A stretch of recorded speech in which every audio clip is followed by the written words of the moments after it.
fucking say something, then I'll Yeah, miss it. all good. No, just working, training, the nonprofit. It's most of my time. So if I'm not Yeah, fundraising, I'm training. If I'm not training, I'm trying to grow my staff.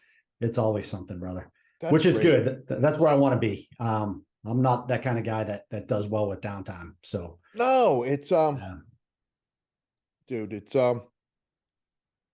I was watching this Netflix documentary about like people that live to be over 100, yep, and like they're thriving. They're not like fucking hanging on, in a wheelchair. They're like right. active climbing mountains and shit at 100 years old. Oh yeah, None of those people live in the United States. go for it. Well, they do it by Right. necessity, right? They do it by I, necessity. and so they but like one of the principles that they did a little survey that no one retires. Like Yeah, the concept, like we've got this concept here, man, that like when you're, at age whatever, you just stop being productive, you know? And I'm just like, yeah, well, no wonder why people are, fucking dying shortly after yeah. retiring. You don't retire, you just transition and do something different.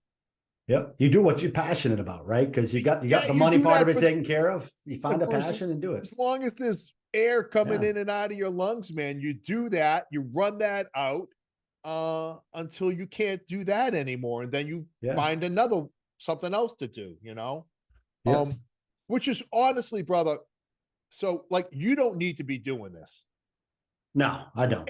And that's I think, look, I don't need to be doing this. Right. But I think, man, and it's that servant fucking warrior, bro. It's just It is. you can't leave it. You can't know that a situation's jacked up and walk away from it. Exactly. And I Because think if that not me, who's going to do it? Right. Who's going to if do it? not me, then who? Yeah. Right, right. It's that important, man. And so I love this concept because listen, I had we'll get into it. We'll have this Yeah, for talk, sure, bro. man. It's just that I'm it, excited. it's so I'm easy excited for about this people. one. Yeah, Yeah. it's so easy for people just, and this is the thing. There's a bunch of motherfuckers out there that should walk away, that got no business, that got no business Yes. being in this space, trying to help people, trying to train people, trying to do all that. They shouldn't be here. Yeah. And the motherfuckers that should, Yeah. sometimes it's a hard sell, man, because if you live that life, man, sometimes you're maybe a little jaded, you know. Yeah. Agreed. But No, I listen, agree completely. I'm gonna get. This is what I'm thinking, bro. I want to cover and talk about all those things, training and near and dear to your heart. I want to talk Yeah. a little bit about your background, but not go into six Okay. and all that other stuff. But Yeah. just to so people understand that I'm not talking to some fucking schmo who Right. just decides I'm going to help cops. Like you are not only a subject matter expert, but like a Yep. life. You have lived this life, and just your willingness to share, and your team's willingness to share their experience to better those that are kind of pissing into a fan, man, when it comes Yeah. to training and trying to just trying to win, man. Trying to Yep. win. I hate the term in training. I hate survival. Like fucking, you don't like victims survive. Like we win. Yeah. Like the alternative is it gives me images of like, you know, hanging on by a thread. Like, no, man, we fucking win. We win. And Absolutely. I think I want all that to come out. Obviously, how we help fund the nonprofit to keep this train Yeah. going. Um, all that at the end, how we get in touch with you, how we can Okay. be a part of the solution. And I what I'm gonna do on my intro is I'm gonna use some generalities. And Okay. then when we start going into it, if I'm gonna ask you to be as specific or not as you want about your background. And then that way there we keep the people in the community happy, we keep you happy, Yeah. and I'm not asking you for the secret fucking handshake. You know what I'm Okay. saying? Yeah. Perfect, man. Perfect. And there's Like, nothing we can't fix after the fact, right? yeah, Not I that I mean, expect that to happen. yeah, Yeah. it's all, yeah. This is nothing's live, and Yeah. it's just you and I talking. Just to So, give you a heads up, I'm a little like all over the place today. I'm having a bad back day, so dude, just if I'm shifting around, it's not not antsy. I'm just trying to get comfortable. dude, That's all. whatever you Yeah. need to do, man. If you need to get up and stretch, fuck it, stretch your back out or whatever. I Okay. can edit, Pause. cut, Yeah. slice, pause, whatever. Perfect. It's all Perfect. good. Cool. Do you need anything from me? No, I'm good, brother. Let's All do right. this. I'm excited. I think it's gonna be a Hey, good one. folks, John Kelly, welcome back. Son of a bitch, man. I'm sitting down with Andrew Sullivan. And you know what, man? When you meet somebody that's doing something that they don't have to, but they're doing it because of their love and their passion. I mean, that's somebody I want in my network, and that's somebody I want to sit down with. Navy veteran. I'll let him go into all the oohs and ahs, man, but he has been serving this country and the people in a capacity that few will ever understand. And just when you think he could walk away from it, he's got some unfinished business. Started a nonprofit, Blue Force Strategies, and they're providing state-of-the-art, high-speed, low-drag training for our law enforcement brothers and sisters, and they're doing it on the cuff, man. And you know, when you meet somebody that's doing it on the cuff, it's about passion and it's about giving back and it's about trying to leave this place better than he found it. And that's Andrew Sullivan. And I'm sitting down with him today. And brother, man, thanks for your time. I know you're running and gunning and you're going in 12 different directions, but I really appreciate you making some time for us today. It's good to see you again. Yeah, great to see you again. No problem at all, man. I enjoy doing this stuff. I enjoy getting the message out there and I enjoy getting the feedback. So I wouldn't miss this for the world, brother. Right. I appreciate you. That's awesome. So, you know, I say a Navy veteran, you know, if I could have been any, I know you're like, well, you weren't swabbing the deck, brother. No, you're a heavy hitter in the special ops community, and you're taking those skill sets and you're helping our brothers and sisters. Talk to me a little bit about your past, and Yeah. then I want to hear about, man, this initiative, because it sounds like it's a game changer. Yeah, absolutely. So I guess wave tops, the day after 2000 or day after 9/11, I went into a recruiter's office and told him I wanted to be something special. I wanted to do something different. And Right. I joined the Navy and I knew that I wanted to be a SEAL. And so I went in on a SEAL contract in 2001 and went to BUDS, made it through BUDS, checked into SEAL Team 2 and started deploying. And I did that for the rest of my career. I spent 4 years at SEAL Team 2. Then I screened for a development group, screened positive, went through selection for DevGru, and made it to DevGru in 2008 and spent the next 12 years running and gunning with DevGru on numerous combat deployments. That's, dude. I mean, and that initial contract, like how many guys get that Navy contract and then don't ever see the end of that? Yeah, it's funny. That's actually one of the Navy's biggest recruiting tools is guys going in to be SEALs and don't make it. And now they're on ships for 4 years or 6 years, whatever it is. Right. And that wasn't going to be me. I knew that wasn't going to be me. And I think the attrition rate in BUDS is about 65-70%. So guys that actually make it through boot camp and pass the test in boot camp on the contract and then actually go to BUDS, about 70% won't make it through. Right. Any injuries during BUDS? Anything that hung you up? No, I made it straight through. You know, BUDS is just one of those things where if it's not a serious injury, you suck it up and don't say anything, right? Because you don't want to be there any longer than you have to be there, especially when there's a war going on and you're getting wet and sandy and people are going down range and doing the work. So everybody's injured, everybody's hurt, everybody has nagging, knees and shoulders and hamstrings, and you suck it up, you deal with it. It's just part of the pain of making it through. Right. How old were you when you went through BUDS, Sully? Too damn old. So I was kind of on the other end of the spectrum. You get a lot of 18-year-olds, you get a lot of 23-year-olds, and then you get people like me who are 24, turn 25. And you'd be surprised what a couple of years. Yeah, people are like, wait a minute, that's not old. Yeah. I mean, look at pro sports, right? You got kids coming out and by the time they're 25, they're the veteran, the wily Right. veteran, right? And Yeah. it's how much longer can they do this? Yeah. It's the Your same thing in body got buds. beat up pretty good for those The times. body gets beat up and you got to find ways to recover. And yeah, so, but on the other side, you know, the mental capacity at 24, 25 is very different than the mental capacity of an 18-year-old kid coming out of 100%. high school.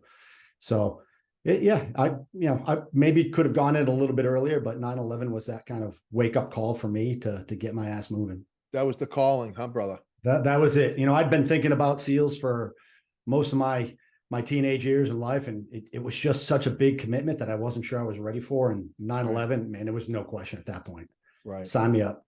No, you and a bunch of other guys, man, made Oh, that choice. And that's, I think, unfortunately, brother, you know, we get amnesia, man. You know, we do. and it doesn't matter, you know, what the calling is. We forget, man. We forget that firefighters were running into buildings when Yeah. people were running out, man. We forget that a bunch of people like yourself went to places around the world to meet head on terror. And Yeah. you know, and you know, you've seen it and you've heard it. You know, I'll never forget 9/11, but I really miss 9/12. You know, Yeah. how we were as a country and as a people, and how Yeah. we cared for each other. And it's terrible that such a tragedy is what it takes for us to be that way, right? And we do forget quickly, and it's unfortunate that we're waiting for another tragedy to happen to get back to that you know, landscape. I hate, you know, dude. I know I don't know, man. But all I do know is what's going on in the world right now. I don't know that we're, with our open borders and all this other bull. I don't know that we're too far away from another tragedy to remind us of the importance of being vigilant and caring. Yeah. And fighting that fight over there so we don't have to fight it here. I think Well, we're about to get smacked pretty hard. I think we're setting the stage for it, but we still, despite what's happening in the Beltway in DC, there's still patriots and Americans in the government agencies and in the military and in law enforcement that are fighting that good fight and keeping us safe. You know, so No I'm doubt. appreciative of that. Yeah, you know, you never hear about the wins, right? You never hear about the attempts that were thwarted because people are holding that line and you know, are really just doing some exceptional things. Absolutely. That's so true. So, hey, brother, thank you for, you know, when people say I appreciate your service and your sacrifice, I don't know that we do really, because there's a part of you that you're never getting back, brother. Yeah, this is true. And so with that being said, you're still giving of yourself in this next initiative, man. Tell me about Community First Project and Blue Force Strategies and the concept and how this thing came to fruition. Yeah. So I medically retired after 18 years in 2020. And I got out, and I, much like many of the guys getting out now who joined right after 9/11, we were at war for 2 decades of sustained combat the whole time. So we have this very niche skill set that not many Americans or anybody in this world have had or will ever have again, right? Sure. And when we look at things like active shooter, domestic terror, that's just an extension of what I did for a living for 2 decades. So I knew when I got out that I wanted to be able to give that back to, you know, obviously to the military, but also federal agencies and law enforcement communities. So I started Blue Force Strategies at that time as a for-profit company to be able to provide training to the units that could afford really someone like me to come in and train. Gotcha. And the perspective I had in that first year was I felt like I was doing really good work, but I was also watching TV and seeing some of the law enforcement critical incidents play out and the failures and then the blame that was being put on law enforcement. And I kind of felt like an asshole that I'm sitting here charging X amount of money. And really I'm helping the people that already have the experience, but the people that really need the help are the true first responders, the patrol officers, the school resource officers, but they could never afford to have someone like me come and teach them. Right. And that's kind of where the initial idea for the nonprofit came. It was a way that we could provide the same level of training that we're given to Tier 1 special operations to the patrol officer that just happens to be in close proximity to a school shooting and is thus the first responder. So I talked to my partner at the time and ran it by him. And I have one of my really good friends is Paul Fitzgerald, who is a retired superintendent of Boston Police and was an instrumental part of the marathon bombing, and obviously has some real world experience in domestic terror nationally, and pitched the idea to him, and he loved it. So we started working it, and we started in 2022. That became Community First Project, which is now the nonprofit. And our goal is to raise as much money as possible, and every cent we raise goes back into finding a department that otherwise couldn't afford training and providing them with tier 1 level critical incident response training. Funny. So this is a heavy law enforcement listenership. But a lot of people would be shocked to realize that most agencies not only have a shit training budget, they don't have the resources to provide these guys. Not only, listen, everybody's trying to do the best that they can. Absolutely. But if it's sometimes, I was in training for a bit, man. Sometimes we got the blind leading the blind man. Everybody's got great intentions, but there's no teacher-like experience, man. And if you can bring that experience to an agency, holy smokes. Yeah, and especially experience on the active shooter side, the domestic terror side. That is what I did for a living for almost 20 years. That is what my instructors did for a living for almost 20 years. Right. Law enforcement, this is just an ancillary part of your job, right? You are a police officer first. A lot of hats, man. A lot of hats. A lot of hats. And the last thing on the list is, hey, what happens if there's an active shooter? Because it's so uncommon in your world. Right. But when it happens and you're not prepared, the outcry is significant. And, these are my kids. I'm a parent of a 14 and 11-year-old, and I want the best response for my kids. And unfortunately, it can't be me. It has to be a police officer. So we're asking this, dude, that's so well put. So I worked for Broward County SO, and I know that our SWAT team guys in the past have had the opportunity to go up to Virginia and get some training. And you guys have opened your shop up there to some teams, some SWAT teams around the country, which is great to give them. But again, those are guys that already know what the hell they're doing. Yeah. Like, those aren't the guys that are there that day. No. When we talk about Parkland, listen, there was a lot of problems with Parkland, more than the public will ever know. And it starts with the kind of people that they had in the district. It was a district that didn't want anybody with an IA jacket. If you stepped, warriors were not welcome in that district. Absolutely. And then when you need a warrior, when you need somebody to go fucking follow me, let's go, and you don't get it, everybody's shocked. Listen, can I make a statement? And you get me all fucking jacked up, Sully. Fucking, it's my job, man. It's my job. Yeah, it is. Not all people in the military are created equal. Not all people in law enforcement are created equal. Yeah, I agree. And you've got, on that day, you needed warriors, man, and you didn't have them there. They weren't working. They weren't working. And so a bunch of people died unnecessarily. And something like 98% of active shooter incidents are done before SWAT arrives. Right. So, and kind of what I'm getting at is, if I look at Parkland, if I look at Uvalde, if I look at some of these failed responses, or maybe not failed in all those cases, you could say failed. If I look at some of those responses, I don't look at it. There's not an officer out there that I know that thinks, I want these kids to die. I'm not going to risk my life. Right. They are not taught how to do it. There's ways we can train these officers to be better prepared. And it doesn't take too much to give them even a little bit of personal comfort, knowing that they might have to be able to do this. Right. But no training. The confidence to do something that really is potentially outside of their comfort zone. Absolutely. And it should be. That's where we learn, right? We learn outside our comfort zone. And if we are not prioritizing the response or training for the response, then the first time these officers are going to be put in a high stress, high threat critical incident is real world.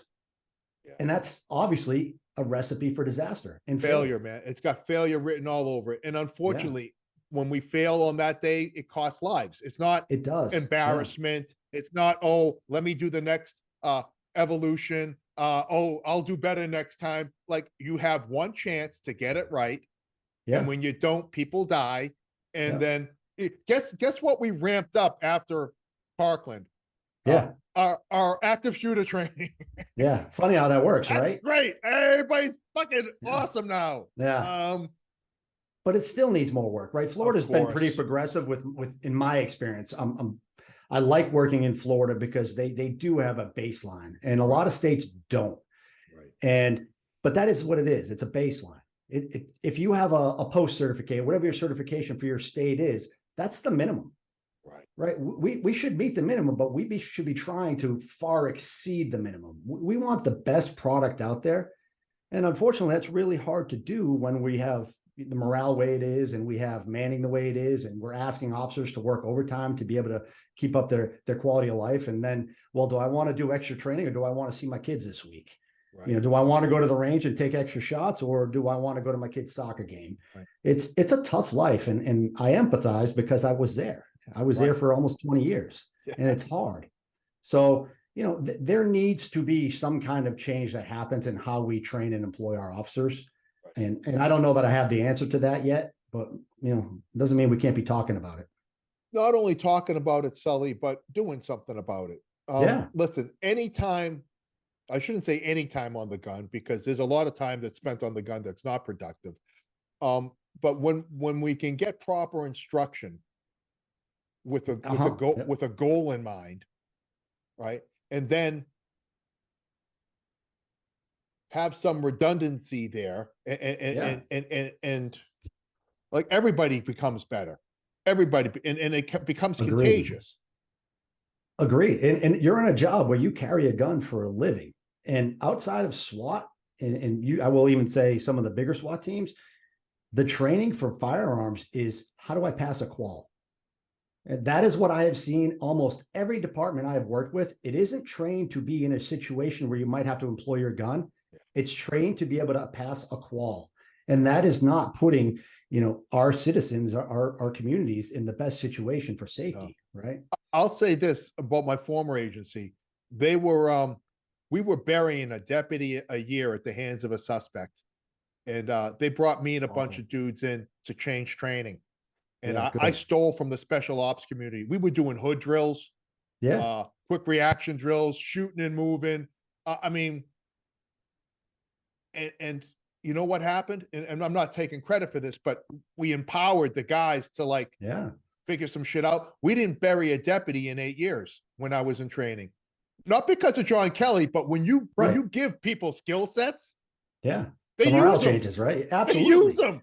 Yeah. And they want more. Like, give them a taste. They want more, right? And yeah, but you'd be surprised how many departments I've been to. I wouldn't say all of them, but most of them have never shot on the move in training. Yeah, man. Like, have never worked angles and distance in training. It's literally get on the stress induced, stress inoculation, PTing, and then get out there and get into some foreign concepts, man. And the general public doesn't know. And if the general public knew how insufficient the training was, and this is specifically on, like, the critical incident active shooter stuff, not the rest of the job, how deficient it was, they would be outraged. Because the majority of departments don't have any training for that. Yeah. It's you've been traveling, I've been traveling around a lot in this second chapter. Yeah. And you go, so you know, what's going on? What do you got? It's an afterthought. It is. Like, and we've got that and a lot of other things, right? It's one of those things, Sully, I think, that because so much is asked of our first responders, it's incumbent upon us to give them more. And I'm not talking about financially. I mean, I think most cops do pretty well financially. You want to be around to spend that money and enjoy that pension. And if you don't know and aren't skilled with the tools of your craft, That what we're just hoping and praying, rolling the Yeah. dice. Hope is not a tactic, right? I say that all the time. Never But has what been. we're doing, is we're playing the odds, and we're saying the odds of an active shooter situation or an act of terror in my community are slim. So we're going to save money or reprioritize money elsewhere, and we're not going to train to respond to that. Or there's some misnomer that somehow you were going to grow balls that day. Yes. And you're going to rise to the occasion, and you are going to thwart the attempt. And yeah, people have seen too many movies, man. Too many. And, or, hey, we're going to give you an 8-hour course and then we're going to sign you off, which is the department or the city or the state covering their ass. Right. And not providing anything substantial. Check mark. Check the box. Yeah. Check the box. Yeah. It's unfortunate. Yeah. And liability. Again, yeah. Liability mindset. Yeah. And there's a way to fix this. There is a way to fix it. So, hey, I am Chief John Kelly. I've got a department of 25 guys, man. I'd love to bring you and your, how does that work, Sully? How do we, when we get to the end, man, I'll get all your contact and stuff like that. But you get brought into an agency that realizes, one, this is part of this podcast, bro, is getting you out there. Absolutely. I mean, because unless you're an East Coast guy and have been in the space for a little bit, you may not know about Blue Force Strategies and Community First Project. And, I don't know how many people we have in this profession. I don't know, about 750,000 people currently. Yeah. Somebody contacts you, they've got an idea, man. They'd like you and your team to come and provide some training. How does that happen, brother? It's been word of mouth so far. Okay. I have done some podcasts and I've done some public speaking that in the law enforcement community that has generated some interest. But at the end of the day, I started this in Massachusetts because it's my home state. Yep. And because I'm, very partial to Boston police, and I have a great relationship with some of the SWAT team guys up there that I've worked with for 15 years now. The Gala column, which is the Boston Police Bagpipers, they have bent over backwards to take care of our community. They play every funeral, every memorial, every military holiday. They come down to Virginia Beach and play for us. So awesome. I knew I wanted to start up there, and that's where I started my fundraising. So the majority of our training has been New England. And the reason being is most of the money that I have has been from the state of Massachusetts. Coming from New England, and from private donors up there. Right. That being said, I won't say no. If I've had people, I don't know, 3 or 4 departments now in California that I'm talking to. I have departments in Texas, Indiana, Tennessee, Florida, Virginia, North Carolina, all over the country. And New York is another one. And we've trained in some of those states as a one-off because we have some extra money that we're willing to put into it. But at the end of the day, they reach out, we'll talk to them, and we'll figure out a way to do a fundraiser in their area. We'll come in, we'll raise some money, and then all that money goes to that department. And we base the training off of that. So they have to be willing to put in a little bit of effort. Need some skin in the game, man. Some skin in the game. And sometimes that's just introducing us to your benevolent network. Sometimes I already have the network, just in the finance world or another community that I'm tied into. And if that's the case, then easy. Yeah, we'll have a dinner, we'll raise some money, and we'll do some training. And that's it. As you're talking, I'm thinking about all the corporate sponsors that back, whatever the flavor of the day is, to support, these institutions, I'll call them. I'm trying to be nice, Sully. But I mean, here's something, man. Here's something where,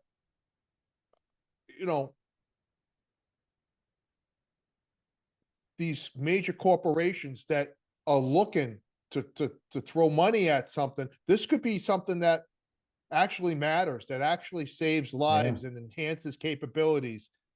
Instead of making a group of people feel good about themselves, this could be something that actually has a ripple effect through an entire community.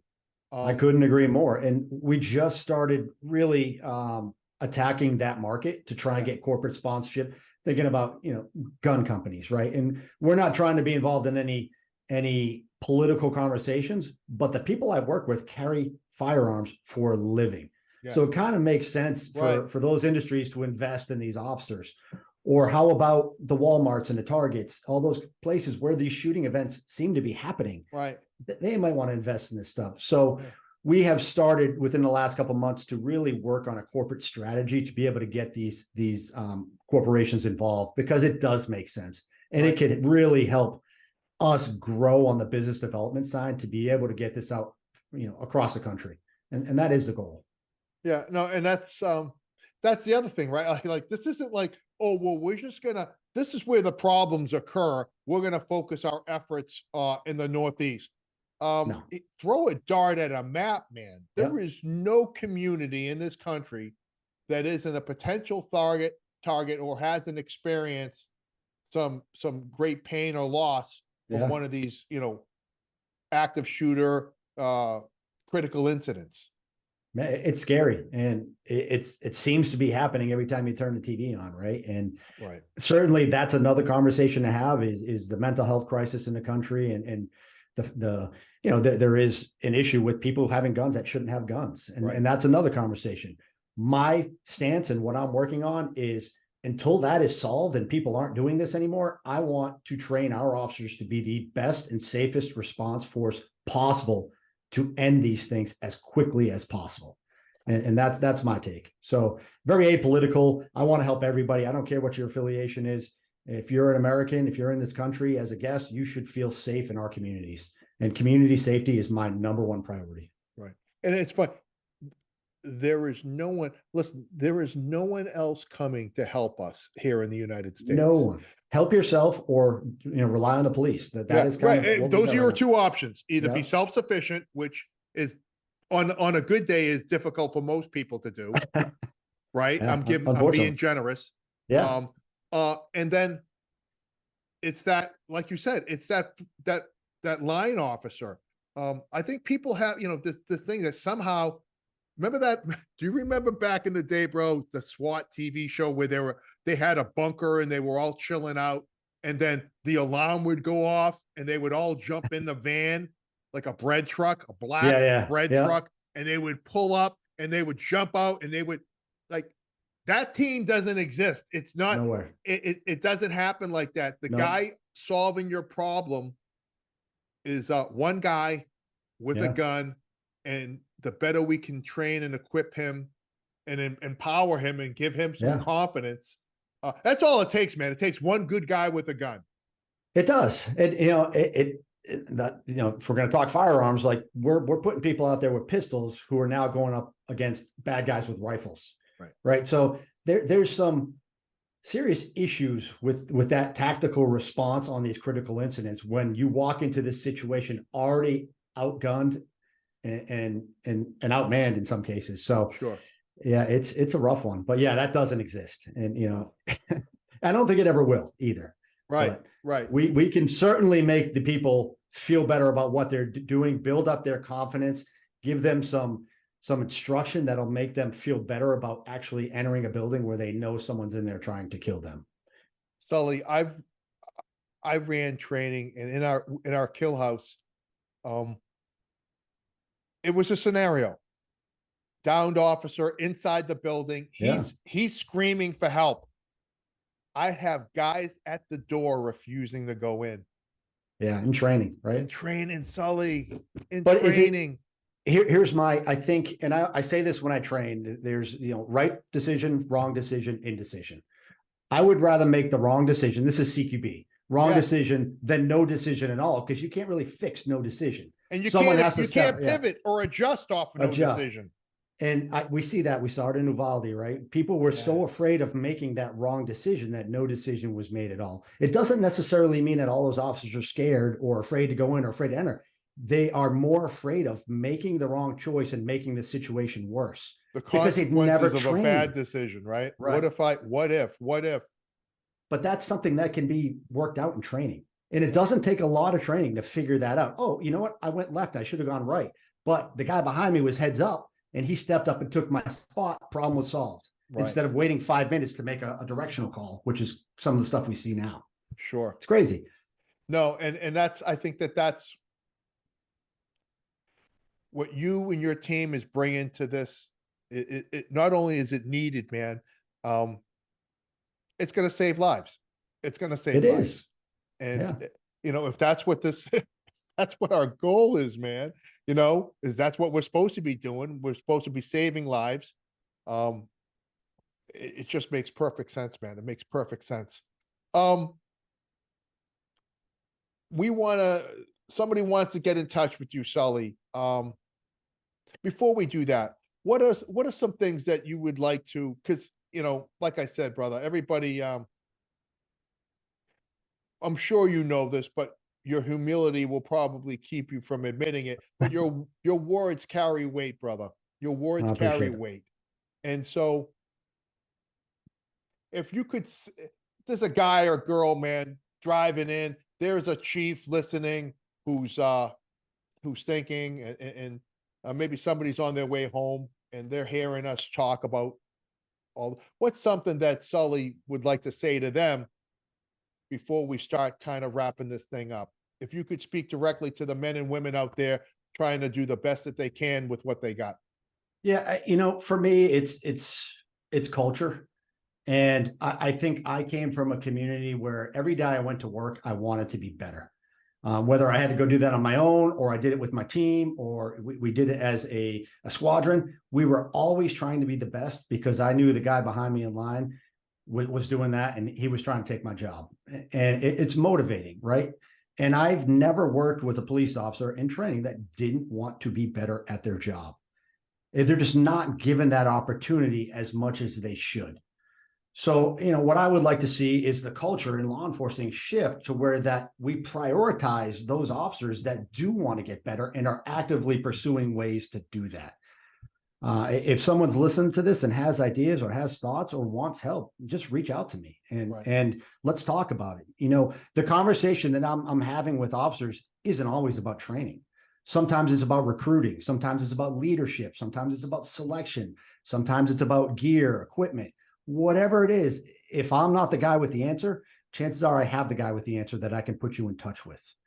Obviously, there's the mental health side, which I try to touch on every time I do one of these, because my community had significant, and still does, mental health issues after decades of sustained combat. And it really wasn't until about 5 years ago where, as a community, we started to feel more comfortable about talking about these problems and finding help and getting help and not being emasculated for doing it. So if someone's listening right now and does need help, then call and let's get you the help. Do you got time? I have nothing but time for you, brother. Because you know what? I didn't want to, this is my jam, man. The way we've been doing it in the past has not worked, brother. Agreed. It has not worked. And that culture that you talk about, man, I want to, if you don't mind talking about No, not at all. mental health Please. a little more, man, because that It's whole important. whole suck it up and you're an alpha and fucking big boys don't cry. And yeah, it's eating us from the inside out, man. It is. And, tack on that, in your community, you have, a big percentage of this population that want to take money from you, that don't want you to do your job, that blame you for everything that's going on in this country. And that morale hit is significant, paired with, I'm away from my family all the time. I have this stressful job. I got people potentially shooting at me. I may have to do this stuff. It's hard. And it's, unfortunately, my community and the veteran community in general has been dealing with this for decades now. And it's still a significant problem that we're working on every day.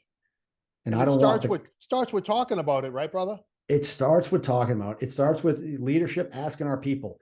It starts with peers, asking your peers how everything's going and talking about it. And, for me, there was a point in my career, and I remember it significantly, where I was never going to go get help for anything on the shrink side. That wasn't me. That wasn't kind of the way I was brought up. I had a great upbringing, but definitely a strong silent type for my dad as a male role model. And I was very much the same way. But, to give a personal experience here, my big aha moment was when I got shot. And it wasn't the getting shot part of it that messed with me. It was that I had one of my friends got shot and die 2 weeks before I got shot. And it absolutely ate me up inside that I survived and he didn't. Survivor's guilt, whatever you want to call it. Sure. We both were parents. We both have kids about the same age. And, I came home to my kids and he didn't. And the way that my situation and his situation, the specifics of it, I felt like I should have been the one that died and he should have been the one that lived. And it really was just dumb luck. That ate me up for years. And finally I went and talked to someone.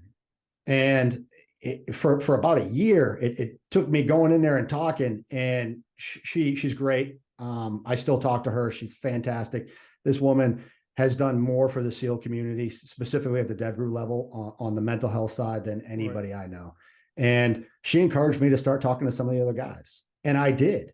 And then I had guys coming to me just out of the blue, asking me for help and asking to listen. And it just started, it changed the culture. It really did. And not me specifically, gift, brother. That's the gift. Other guys too.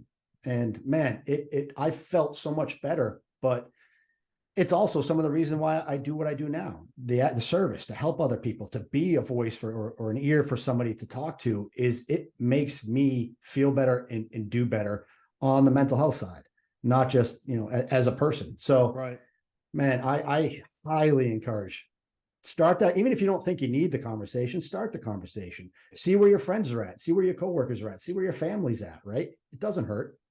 We're great at doing that. Hey, you're good. Living the dream. All right, good. Yeah. And we do that flyby check-in, man. And I've always said, when you check in on your buddy, man, stay there. Yeah. And because people carrying that weight, man, they want to get it off. They want to have it lifted, man. It's no fun carrying it. And so I think it just starts with us caring about each other, man, and being willing to lift a little bit of that burden, even if it's just for a moment. Agreed. That's powerful. And sometimes empathy is a huge tool, right? And having people that have been in the situation that you're going through is really a great way to advocate for mental health in your community. And one of our pillars, and I think we touched on this when we talked, is I am actively working to have a mental health component on my nonprofit.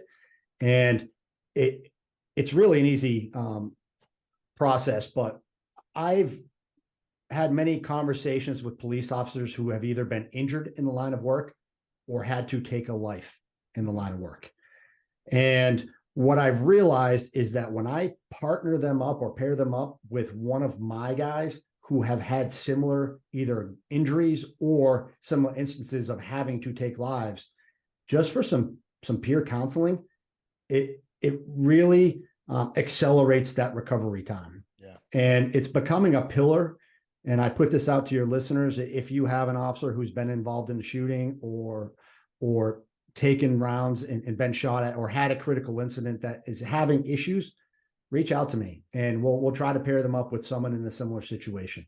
Yeah. And if nothing is, it's not clinical, it's not a psychiatrist, it's just a brother. Brothers taking care of each other, man. Yep. Awesome, Sully. That's awesome. I didn't mean to cut you off from your thought process, man. Not at all. This is like, we can't be the reason why we don't go home, Sully. Yeah, absolutely. And our job's dangerous enough as it is. Let's provide all the tools to all the officers and and the people in my community, yep, to get them through the day and get them home at the end of the day, because their families are depending on them. Yeah, man, there is absolutely no world that exists that's better off without you in it, man.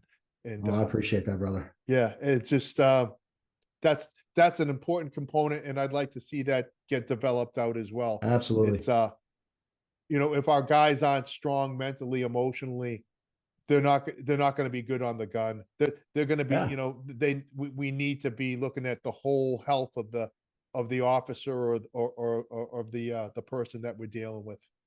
I agree. And that, we can track that back to culture as well. Right. Yeah. Good stuff, man. No, Sully, it's great. how do we get in touch with you? How do we, I'm going to put all your information in the show notes, brother. So Okay. that'll be Yeah. a no brainer, but if somebody's, they're not going to go to the show notes. How do we get in touch with you? How can we connect? First thing's my website, c1p.org. You go there, you can reach out to me. It'll have links to all my social media. It has my email address on there as well. Any questions at all, comments, feel free to send me an email. Community_first_project is my Instagram. I check it pretty much every day. I do have someone that does my Instagram for me. So eventually a message will get to me. My personal is Sully_C1P. So any of those avenues I can be reached. And I strongly encourage, if you have a question, send it. I will get back to you. Sometimes it's not the next day, but I will get back to you. I want to make sure everybody gets the help they need if they need help. And that's both tactically, equipment, and mental health as well. Don't ever hesitate. Ladies and gentlemen, Andrew Sully Sullivan, brother, man, thank you for your time. Thank you for your continued service. Dude, thank you for caring, man. Absolutely. You. There's nowhere else I'd rather be. And I appreciate you having me on and talking about it. Anytime you want to chat, brother, I'm here. Let's do it again. I enjoy it. Sounds good, brother. Thank you. All right, bro. Have a good one. You too. And that's it, brother.